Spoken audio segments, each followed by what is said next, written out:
নমস্কার, আমি প্রতিবেদক সায়ন্তন চক্রবর্তী। আপনারা দেখছেন বঙ্গচক্ষু ইউটিউব চ্যানেল। দেখুন, একটা প্রশ্ন। দেশের প্রধানমন্ত্রী নরেন্দ্র মোদী বাংলায় বিজেপি ক্ষমতায় আসার পরে যখন তিনি বাংলা সফরে আসেন, তারকেশ্বরে সভা করতে গিয়ে বাঙালিদের উদ্দেশ্যে বা বাংলায় যারা বসবাস করেন, পশ্চিমবঙ্গের যারা ভোটার, তাদের উদ্দেশ্যে করেছিলেন, পরিবর্তন ভালো লাগছে তো? শুনেছিলেন সেই প্রশ্ন? যারা শোনেননি একবার শুনুন। পরিবর্তন ভালো লাগেছে তো? পরিবর্তন ভালো লাগেছে তো? শুনলেন? এবার পরিবর্তন ভালো লাগছে কি লাগছে না সেটা বাংলার জনগণ বলতে পারবেন। বাংলার ৪৫% জনগণ ভোটার বিজেপিকে ভোট দিয়েছে, তারাও বলতে পারবে। বিজেপিকে ভোট দেয়নি ৫৫% ভোটার, অর্থাৎ সেই ৫৫% ভোটারের পরিবর্তন হয়তো ভালো লাগছে না, সেটা বলে দেওয়া যায়। কিন্তু ৪৫% ভোটার যারা বিজেপিকে ভোট দিয়েছিল, তাদের এই পরিবর্তন কি ভালো লাগছে?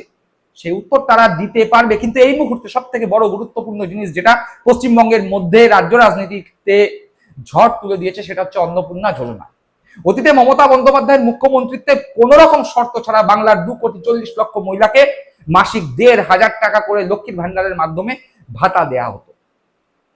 বিজেপি ক্ষমতায় আসার আগে ভোটের প্রচারে বলেছিল যে কোন রকম শর্ত নাই, যারা লক্ষ্মীর ভান্ডার পান তারা প্রত্যেকে অন্নপূর্ণা যোজনার মাসিক ৩,০০০ টাকা করে সাহায্য পাবেন।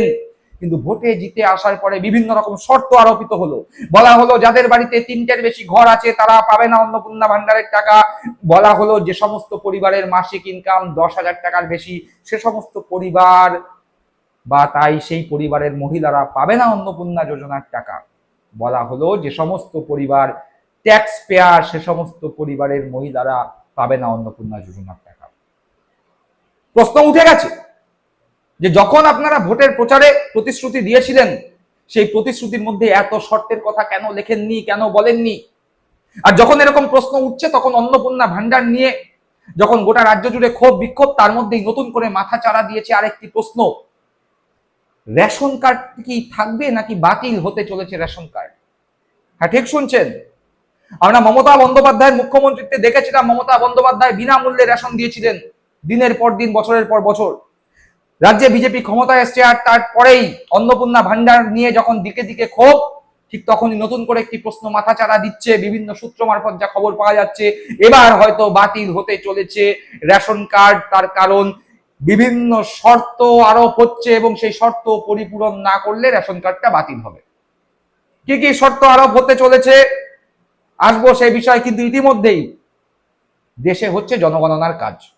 আমরা ভারতবর্ষের নাগরিক এবং ভারতবর্ষের নাগরিক হিসাবে আমাদের প্রধান কর্তব্য এই মুহূর্তে দাঁড়িয়ে জনগণনায় সামিল হওয়া। যারা সেলফ এনুমারেশন করেছেন, অর্থাৎ নিজেদের জনগণনা নিজেরাই করেছেন, জনগণনা করেছেন, তারা তো করেই ফেলেছেন। কিন্তু যারা করেননি, তাদের প্রত্যেকের বাড়িতে এই মুহূর্তে এনুমারেটররা যাচ্ছেন।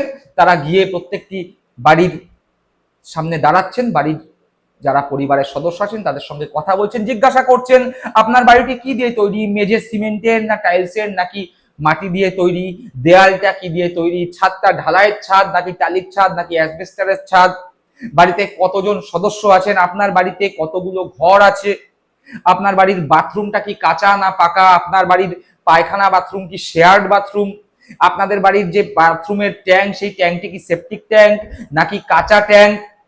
বিভিন্ন তথ্য জিজ্ঞেস করা হচ্ছে। আপনার বাড়িতে সাইকেল আছে, বাইক স্কুটি আছে, 4 চাকা গাড়ি আছে, বাড়িতে ল্যাপটপ কম্পিউটার আছে কিনা, টিভি আছে কিনা, রেডিও আছে কিনা, টিভি থাকলে কেবল লাইন আছে কিনা, ইন্টারনেট কানেকশন বাড়িতে আছে কিনা, বিভিন্ন রকম তথ্য জানতে চাওয়া হচ্ছে। এবং ভারতবর্ষের নাগরিক হিসাবে আমাদের সবসময় উচিত এই তথ্যগুলো দিয়ে দেশের সরকারকে সাহায্য করা। তার কারণ জনগণনার মাধ্যমে যেই তথ্য সরকার সংগ্রহ করবে, সেই তথ্যের ভিত্তিতে আগামী দিনে জনগণের সুবিধার্থে বিভিন্ন রকম প্রকল্পগুলো আনার সুবিধার্থে এই তথ্যগুলোকে কাজে লাগানো হবে। কিন্তু যে কথা বললাম, এই যে রেশন, আগামী দিনে রেশন চালু থাকবে কিনা তার জন্য যেই শর্তগুলো অত্যন্ত গুরুত্বপূর্ণ, সেই শর্তগুলোর মধ্যে বেশ কয়েকটি প্রশ্ন এই জনগণনার মাধ্যমেই পৌঁছে যাচ্ছে সরকারের কাছে। কি কি? যেমন আপনার বাড়িতে কটা ঘর রয়েছে, পাকা ঘর কটা রয়েছে আপনার বাড়িতে, আপনার বাড়িতে টিভি আছে কিনা, ইন্টারনেট কানেকশন, ল্যাপটপ আছে কিনা, 4 চাকা গাড়ি, 2 চাকা গাড়ি আছে কিনা, এই তথ্যগুলো পৌঁছে যাচ্ছে সরকারের কাছে। এবার যা সূত্র মারফত জানা যাচ্ছে, আগামী দিনে আপনার রেশন কার্ডটা বহাল থাকবে কি না, আগামী দিনে আপনি রেশনটা পাবেন কিনা, তা নির্ভর করছে বিশেষ কিছু শর্তের উপর। যেরকম ভাবে শর্ত আরোপিত হয়েছিল অন্নপূর্ণা যোজনার উপর, সেরকম ভাবে আগামী দিনে আপনি রেশন পাবেন কিনা তা ডিপেন্ড করছে বেশ কিছু শর্তের উপর। কি কি সেই শর্ত? সূত্র মারফত যা জানা যাচ্ছে, শহরাঞ্চল হোক কি গ্রামাঞ্চল হোক, আপনার বাড়িতে যদি 3টের বেশি পাকা ঘর থাকে আপনি পাবেন না রেশন। আপনার বাড়িতে 2 চাকা গাড়ি বা 4 চাকার গাড়ি, রেশন পাবেন না, কার্ড বাতিল হবে। আপনার বাড়িতে ইন্টারনেট কানেকশন, এসি, ফ্রিজ থাকলে বাদ হবে, টিভি বাদ হবে রেশন কার্ড। আপনার বাড়িতে যদি কোনো সরকারি চাকরিজীবী থাকে বাতিল হবে রেশন কার্ড, রেশন পাওয়া বন্ধ হবে।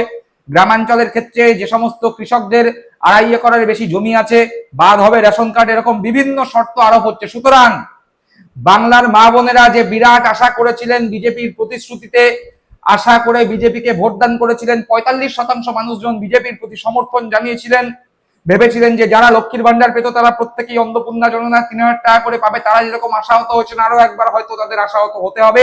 তার কারণ অতীতে মুখ্যমন্ত্রী মমতা বন্দ্যোপাধ্যায় যখন ছিলেন, যেমন বিনামূল্যে রেশন তারা পেতেন, আগামী দিনে এই বিভিন্ন ক্রাইটেরিয়ার মধ্যে পড়ে তাদের আগামী দিনে রেশন পাওয়ার পথ বন্ধ হওয়ার মুখেই রয়েছে বলে বিভিন্ন সূত্র মারফত খবর পাওয়া যাচ্ছে।